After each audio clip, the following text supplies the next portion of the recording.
Bonjour à tous et bienvenue pour ce nouveau numéro de Questions de sciences de l'UMR Espace Dev. Je m'appelle Thibaut Catry, je suis ingénieur de recherche en télédétection à l'Institut de recherche pour le développement au sein de l'UMR Espace Dev de Montpellier. La télédétection, vous me direz, qu'est-ce que c'est que ce mot barbare? Oui, effectivement, c'est un peu barbare, mais ça désigne un ensemble de techniques qui permet de mesurer à distance une propriété ou une grandeur physique caractéristique d'un objet situé à la surface de la Terre. Vous connaissez tous l'instrument de télédétection le plus classique, c'est votre œil. Effectivement, l'œil humain, quand il observe un objet, il utilise à distance la lumière du soleil pour produire une image à partir du signal qu'il observe. La télédétection, en fait, ça utilise l'énergie qui est émise ou réfléchie par les objets qui sont observés, que ce soit la végétation, l'eau ou l'air, par exemple, dans un certain domaine de fréquence et avec une intensité qui est variable en fonction de l'état de ces objets. Les capteurs qui permettent de faire les mesures de télédétection peuvent être soit situés sur des avions, soit situés sur des drones ou même localisés au sol. Et dans notre cas, on s'intéresse à la télédétection satellite. En télédétection satellite, il existe deux grands types de capteurs. On a d'un côté les capteurs qui sont dits passifs, par exemple les capteurs optiques qui sont des appareils photo géants, et qui sont dits passifs parce qu'en fait, ils utilisent une source d'énergie qui est la lumière du soleil pour produire une image à partir du signal qui est réfléchi au sol par les objets. Ensuite, on a un autre type de capteurs qui sont les capteurs actifs, par exemple les radars, et qui cette fois-ci produisent leur propre source d'énergie et créent une image à partir du signal qui est rétrodiffusé par les cibles au sol.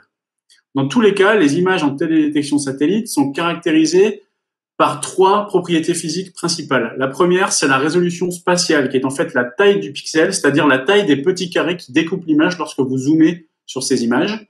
On a également une deuxième propriété qui est la résolution temporelle, qui en fait caractérise l'intervalle de temps entre deux images qui sont strictement identiques sur une même zone. Et enfin, une résolution qui est dite spectrale, qui en fait donne une idée du nombre de fréquences qui est vu par le capteur lorsqu'il fait une image. Vous le voyez, les satellites produisent des belles images, mais ces belles images, à quoi elles vont nous servir? Eh bien, dans le cadre de mon travail à l'UMR Espace Dev, je développe des méthodes qui permettent, à partir de ces images, de produire des indicateurs qui vont décrire et caractériser comment évoluent les objets que j'étudie dans le temps et dans l'espace. Ces méthodes, on appelle ça en général des chaînes de traitement. Vous en avez un exemple ici avec une chaîne de traitement qui est dédiée à la caractérisation des zones urbaines à partir des images satellites dans un projet qui se déroule au Brésil.